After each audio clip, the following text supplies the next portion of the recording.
So I have a few things to chat about. I'll show a couple of different videos too. I'll just show little bits of some of them to give you kind of an idea of what I'm talking about.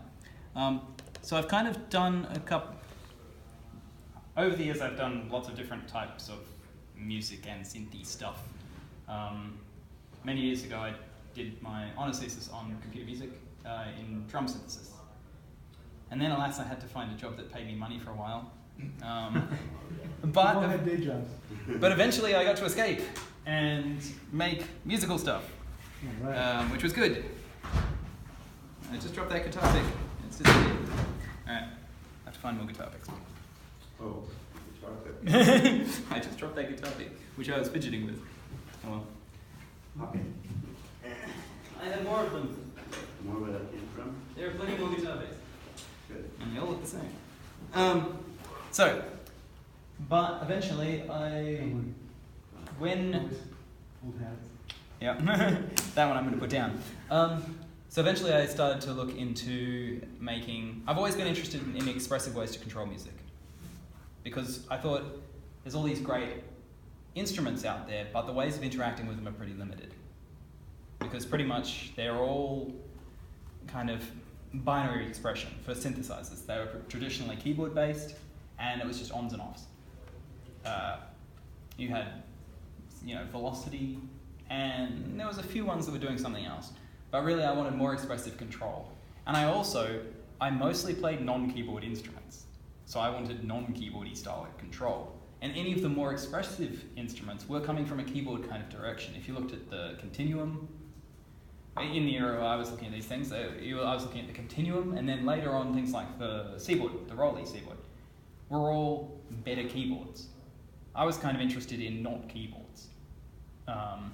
So ways to interact that would make more sense to me coming from a fretted instrument and a string instrument background.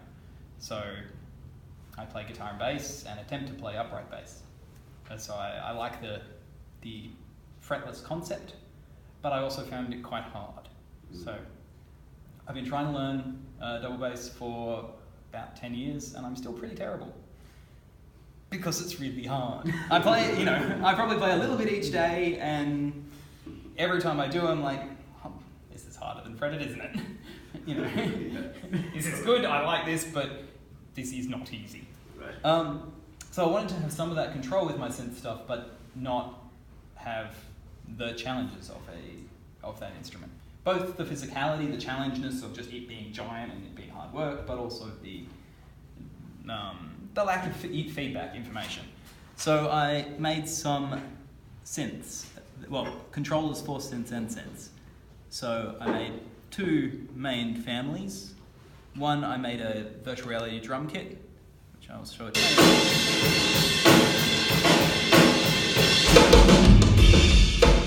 That was much louder, sorry.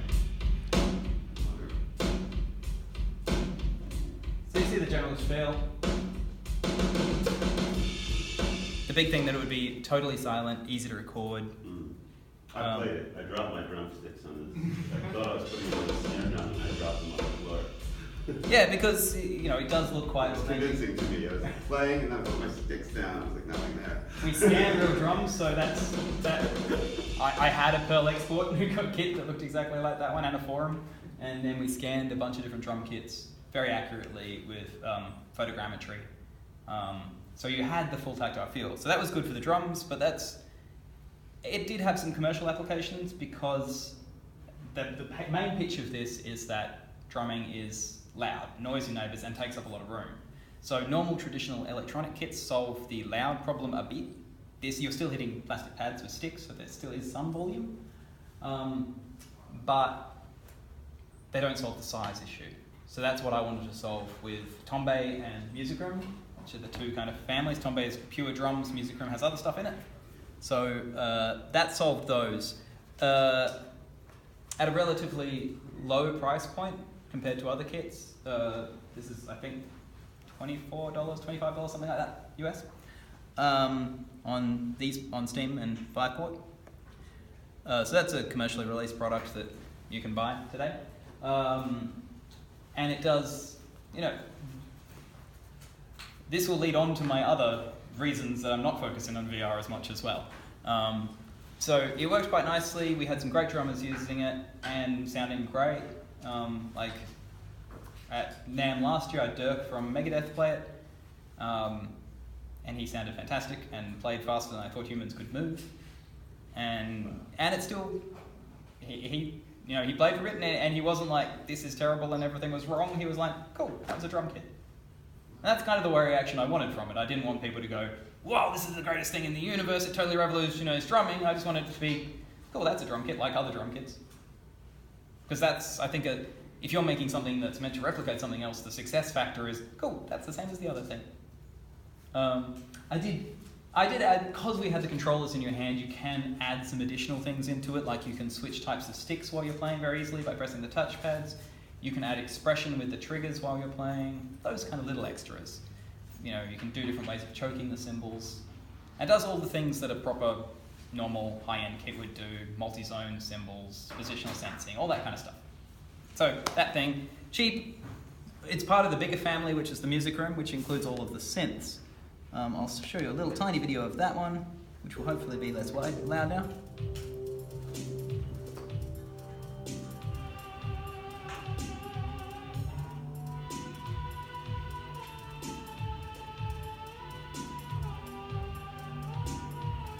So yeah, here I wanted to show that you can use it with traditional type synths. So all of those big walls of old-fashioned synths, you can definitely control with, and have expressive polyphonic control. So we use the MPE style control, MIDI polyphonic expression. So you can do the thing, you saw her doing per note pitch bend, and then as she pushed into the string, you could tell that it changed the expression, kind of, she was changing some CC. So that's one of our instruments, the originally designed instruments. There's three that we have: the Curiata, which was that one, the Topu, and the Patoro. So the Curiata is designed for pedal steel kind of style playing. So you can slide single notes or you can slide whole chords. One of the most interesting things about that one is that a feature heavily influenced and suggested by and generally informed by Jordan was the feedback that you get when you're playing, when you find the actual pitch. So when you go into pitch, the controllers vibrate. So they actually have both a visual and a tactile response. So compared to playing a normal pedal steel and sliding a chord, or a fretless instrument like a cello or a double bass, you actually can see the note, the frets, and you can feel the note as well. So you feel where the frets are, it vibrates, so it's very easy. You can close your eyes and go, click, oh yeah, I'm there, good, found the note. And then you can push into it. We have the 8 dimensions of control, normal position, X, Y, Z, and your pitch and roll. The other two are velocity on and velocity off. So that's quite nice, lets you do, you can quite easily play normal songs on it. That's my main criteria for a instrument, as I briefly explained earlier, is can you play Seven Nation Army by the White Stripes on it? In my general idea of my instruments is if you can't, then I need to make a better instrument. And if somebody can't pick that up straight away, if I give it to somebody and say, now play Seven Nation Army by the White Stripes, if they can't do that straight away, I fail. You start smacking yourself. Yeah, then I smack myself in the face and be bad looking. Get better at making stuff. Yes, because that's I want to make expressive instruments that let you have more control than traditional ones, but also you can actually play traditional stuff on as well. Right on. So, because I like playing music. And that's my big goal. I want to have better instrument controls for playing synths, because I'm not good enough with the traditional ones, and I want things to make me sound good without having to, get good at piano. And people like Jordan can manage 35 dimensions of control in a level that the rest of us can aspire to for the rest of our lives. How about that? Yes. Whereas I'm contented with, mastering hitting it. Yeah, I'll work on the first 3 dimensions. Here's a little video that shows, I don't think it shows my favorite one actually, so have a few seconds of this before you get bored.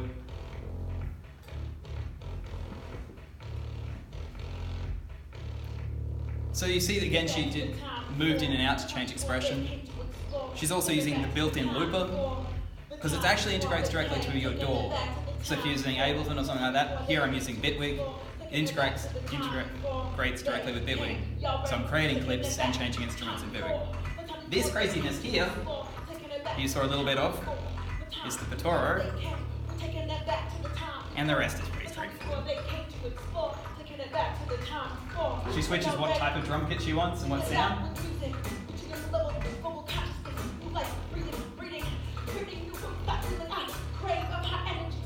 But the rest is more or less the same thing.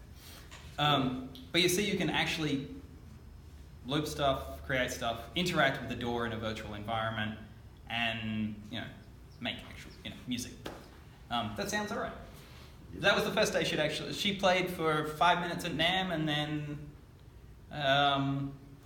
I said, yeah, that sounded pretty cool. You're like, you're hired. Yeah, I said, that's pretty cool. And she's like, I live in LA. And I'm like, I'm going to be in LA for a few days after NAMM. This was last year. And she said, can I try a bit more? And I was like, as long as I can film it. Awesome. And that's what that was. So yeah, she'd only just started learning, and she got by. So the Pitoro, that other weird dartboard of doom, that thing is circular note layout like a steel drum. So it means that you're one octave, another octave, another octave. So you can quickly move between notes. And then you can still have all those dimensions of control, pushing and twirling, and etc., that we come to know and love, but in a different layout. That kind of thing is super easy in VR because you can make it look like anything you want.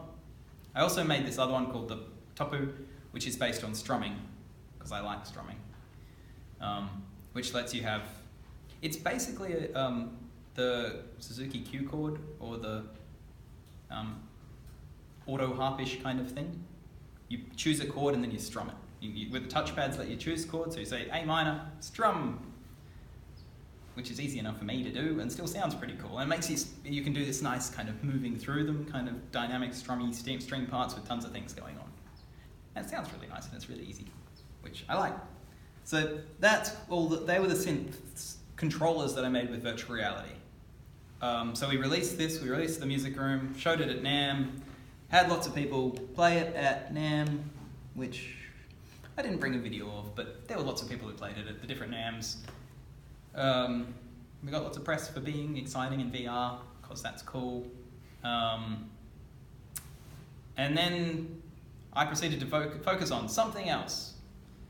Why, you might ask, if the VR is the cool thing? It's also not the money-making thing, though. Not yet. Yes. Not in a timeline where I have enough money to not make not make any money. Yes. It will take far too long, and by then I will run out of money. Because yes. Time to go back to the lab and yes. Time to return to making something people will buy.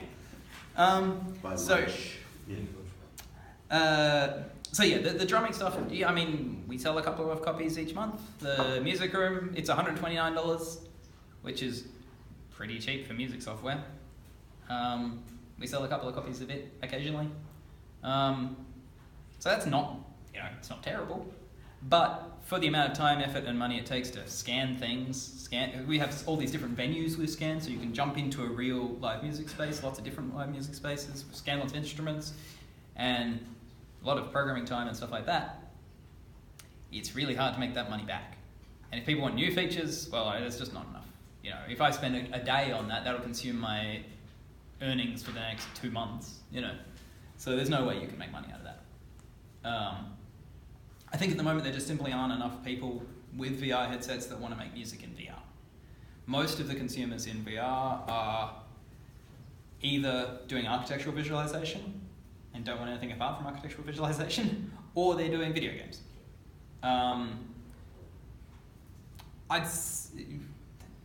There are more people doing arch-viz than you think, though. And that's where a lot of the money is. Because the video game ones, I mean, they're a pretty small group still, and they're only keen on paying $9 or something, $10, $20 max, for an experience that takes a lot of time and money to make. So if it costs you $500,000 to make, and there's only 100,000 users total, well, you have to get all of them to buy to even possibly make any money. So it's tough for the VR space at the moment. So obviously that'll change. I think VR has a lot of valid use cases. I've played fantastic stuff. I've had fantastic experiences in VR that I really enjoy. And I think for many types of gaming and content consumption, and possibly production as well, VR is by far the best way to do it. There are experiences that are just much better in VR than they are the other way. So it is, I think, a legitimate platform to keep having. It's not like 3D movies. There was 3D TV, everybody wanted it for a second, and now everybody's like, no, let's never have that again. I don't think it's a fad like that. It's not smell-o-vision. It is useful, but it's not in a timescale that can be commercially useful for me. But it's also kind of useful for prototyping, because I prototyped things in VR that I later made physically. And it's pretty easy to prototype stuff in VR. And sometimes it's easier to prototype stuff with a soldering iron and a CNC machine or something, but sometimes it's not. I think having both lots of tools is useful. But now I'm focusing, I did make the prototype for Expressive. I did do a lot of that prototyping in virtual reality for the foot control stuff. But then I realized I made a prototype fully functional with virtual reality tracking, using just the tracking from virtual reality, but not the headset. So I think there's a lot of really interesting stuff using the technology of tracking from virtual reality without the headset. Because tracked spaces are really interesting, and being able to attach trackers to things, or music, or instruments and stuff like that, you can get some interesting stuff like that. Being able to get feedback to the musician is still tough though, because you have to visualize it in some way. So I used that to make the prototype, VR to make the prototype for my next thingy, which is Expressive. And I'll show a little video and then I can actually play the thing. After I work out how much time I have. So, good. Here's 10 seconds. Well, we'll see a little bit of this. This is my workshop.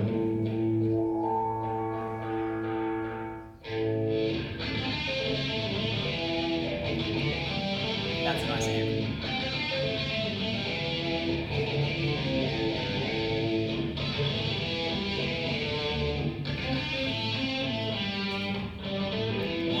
More of that. Cool. And a little tiny bit of more crazy stuff, because you needed some extra crazy.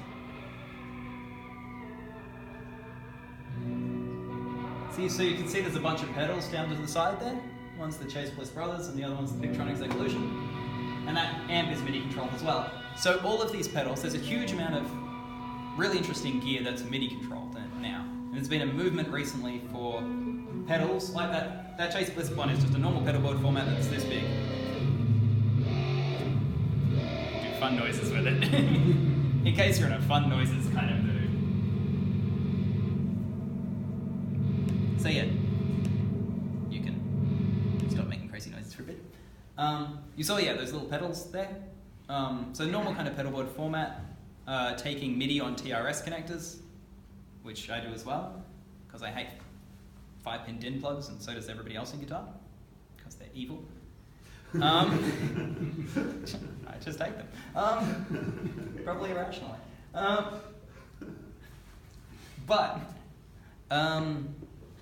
So, I got sidetracked. So, there's all these interesting pedals that can be controlled over MIDI. But the problem is, nearly everybody is just using on and off switches on them. Turning them off, sending them to a preset, you set them up and you say, preset 27, click, good. And then you go to the next song and do that again. So I was playing bass with a synth player.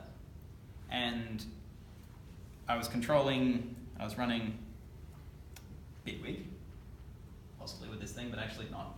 But with a bunch of different effects, or Ableton.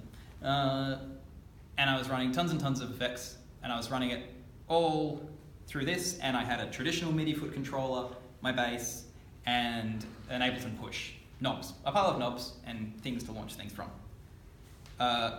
But the big problem with, so I was playing with a synth player, she'd play something funky, I'd want to do a sweep of one of my filters or change my sounds as we explored soundscapes. And to do any of those, I'd have to take my hands off the instrument. I'd play a long note and then I'd be like, knob change, press thing, launch clip, to do any of the interesting things I could use from Bitwig. I looked at that was really hard because I actually had to take my hands off the instrument and then very quickly get my hands back to the instrument, which is hard. So I looked around at other MIDI controllers and found out, there isn't really anything like this. Some instrument designer should solve this problem. If only there was one of, oh, that's me, isn't it? So realized that that was me, so I made one. So I prototyped that in virtual reality, because I could just move my foot around and have it tracked and make a whole space and stick things on the floor, and I could draw on the floor. Well, no, I'd draw on pieces of paper that I put on the floor and then jump on them and be like, hey, that works pretty well, actually. And then I'm like, oh, if I move my foot off the ground and down, and then if I move it around, I can control parameters. And I'm like, I can have the whole stage tracked and move around in it. I'm like, and I can mark off areas of the stage to do different effects. I'm like, that's pretty cool. And I just need to stick a thing on my foot. I'm like, this works pretty well, actually. So I started to develop that idea, the sticking my thing on my foot idea. And then I started improving that, and then I demoed that to a few people who invariably said, but you have to stick a thing on your foot, which was a considerable issue. But also it was very expensive because laser tracking and VR stuff is really expensive and not as reliable as some other options. So I thought, how can I make this sensing my position on a thing better? I went, that's a pressure sensor, isn't it? All right, or some other sensor like that. There are better ways to sense this than lasers, despite lasers being cool. So I made a MIDI foot controller, which, if you see there's a bunch of knobs there, I can make them move with my feet, which is pretty cool. And that doesn't make very much noise. It makes more noise now. So this isn't very exciting, but... You gonna put some white stripes for us? No.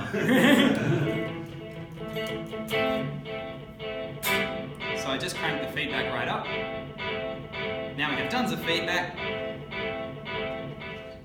And I can change the mix of that out. And then I can...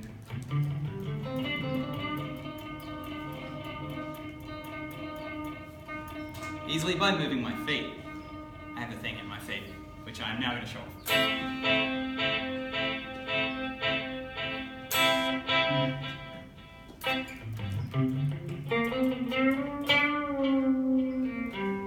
And the nice thing is I can make the things pressure sensitive and I can move around on them, and it generally lets me have a lot of nice crazy control over things, which is kind of fun. So I will show you a little bit more of the thing. All right.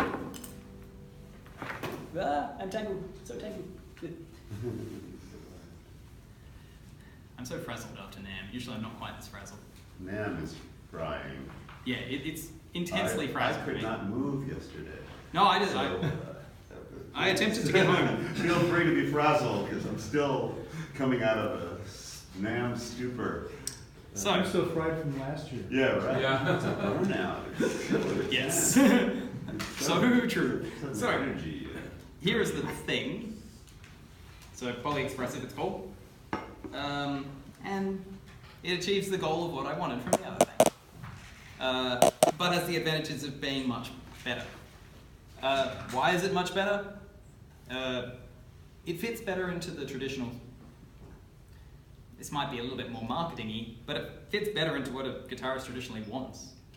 It fits into the form factor, it works with their existing gear nicely, and it's kind of more sensible and ergonomic. You don't have to stick things on your foot, and it's actually much more accurate than the laser solution. It's faster, it's cheaper to make, it's more reliable, and guitarists, if you're making something new and weird, which some of you might want to do in the future, We have a lot of those around here. yeah.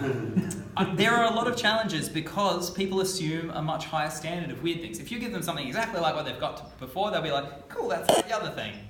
And they'll assume it will work and do all the other things and be fine for using on stage. But if you give them something weird, they're like, what happens if I spill beer on it? Which... No, go away. I don't want to read that. So yes. Which nobody would ask for a tube amp or any other pedal board. But I have to pour beer on things. That's a good test. I mean, that's going to be on a rock and roll stage.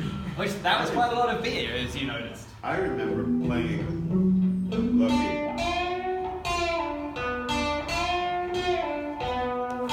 It still works. It's a very important, more important than you might think. I can remember playing with the Dixie Dregs at a club, and it was very packed. And I was set up near the front of the stage playing keyboards. And every time somebody would finish with their beer, they would place it like almost like under my feet. So after a while, I had like 10, 12, 15 beers like all under me, and I was trying to hit my pedals and knocking over beers, and it was, yeah. That sounds scary. Good test. So that's important. And people ask a lot about how sturdy it is as well. Come on, that's a plastic hammer. So that's why I hit it with a hammer. I was actually a bit worried about damaging my floor, in all truthfulness.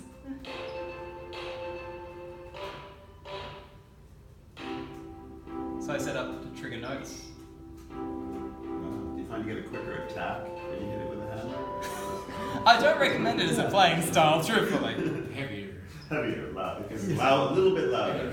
It actually, like, if you hit it really hard, it doesn't actually always perfectly work. Not for the reason you think it would. Because it still detects it fine. Right. I'm just filtering out transients that are that short. So you're not in contact for long enough because you bounce off. If you hit it really hard, you kind of have to push in afterwards, so you're actually in contact for long enough. Wow. Because I'm purposely filtering out really, really, really short transients because I assume that it's the plastic bouncing afterwards. Oh. So if I turned off all of my bouncing kind of code, then I'd be working fine. But yeah, one of the advantages of this kind of style thingy is that I can do things much, much faster. The refresh rate is much lower with lasers. You might be getting 250 hertz refresh rate, or you can push it up to 1,000, but usually 250 with 5 kind of stuff. This one you can refresh at megahertz rate if you want. So I can scan this incredibly quickly. And so I can get, the lowest latency I can get with this controller is picoseconds, which is really, really, really short. Obviously I don't need that, so I have a millisecond latency instead, which is, it's really good still. And quite wonderfully, it spits out MIDI on a TRS connector, because they're the one true path to happiness. Made by Switchcraft. So yeah, it's nice, it's easy to use, and compared to having any of the VR-based systems, there's a lot more steps to work through. This one is a very simple microcontroller, well, by modern standards, so you can get them quite cheap.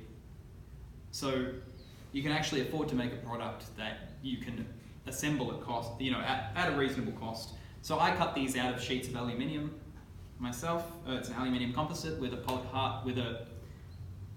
abrasion-resistant polycarbonate on top. So the polycarbonate is very, very sturdy. Same thing as riot shields are made out of.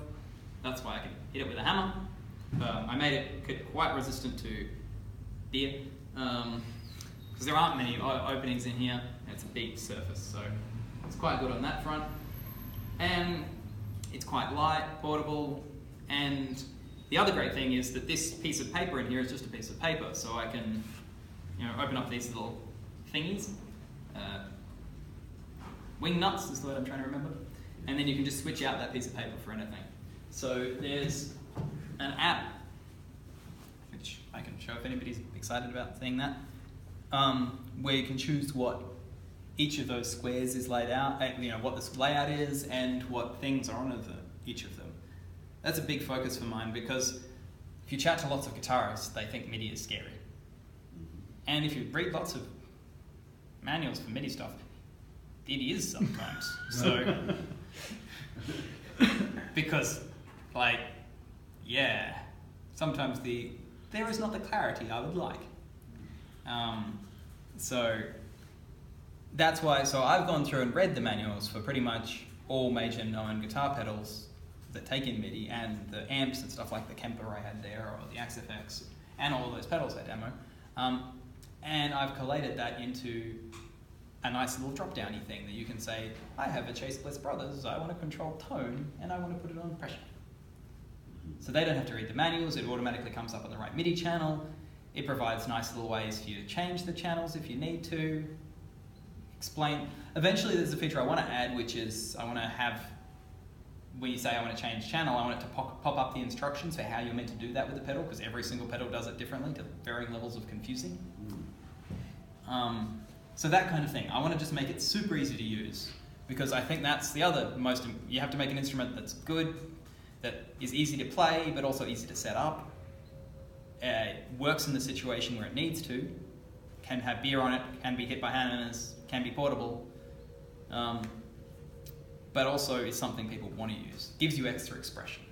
So that's kind of, I want to have that and that's my big goal here, is that I want people to be able to play the pedals they've got. Not just turn them on and off, but I think if you can, like, Wah created new types of music. Like, if you didn't have the effects, funk wouldn't really be a thing. Funk, you know, that sound is heavily influenced by the effects. And in the electronic one, you know, if you didn't have Roland TV303s, you wouldn't have acid house kind of stuff. That is influenced by that instrument. So if you can create a new way of controlling and creating sounds, then you can create new genres and actually, you know, have a deep influence on the musical landscape. And that's what I'm trying to have here. Instead of just, you know, like tremolo is, you know, just varying volume in a guitar context. So you can just do that with a volume pedal if you're just moving your foot up and down. Obviously, it's not how you necessarily do it, but you can get those kind of effects from a different effect if you want. And you can get that kind of depth of control. And if you can do filter sweeps, you know, you get a new sound. If you can do, you know, volume swells, you know, in a nicer way, you can do that as well. If you can do filter sweeps while doing a volume swell, you get new things as well. So that's kind of that multi-dimensional control is a big thing I've tried to push for. So that's kind of where I've part of the journey. So these have just been, we had a Kickstarter recently for Poly-Expressives, which was successful. Now we're going to, they're shipping in March, and then full commercial releases in April. So there's still a lot of learning about, you know, how to the challenges of that, how to ship them, how to manufacture them cost effectively, how to store them, you know, all those kind of things. People ask about bags. So I think, yeah, whenever you're designing an instrument, you have to think about how it's used as well. And for me, the next thing to worry about is how people get it from point A to point B. So boxes and bags, things like that, cases. But yeah, also integrating with all of that other things. My last little bit of spiel. So this is the other day at NAMM. If it sounds terrible, that's why.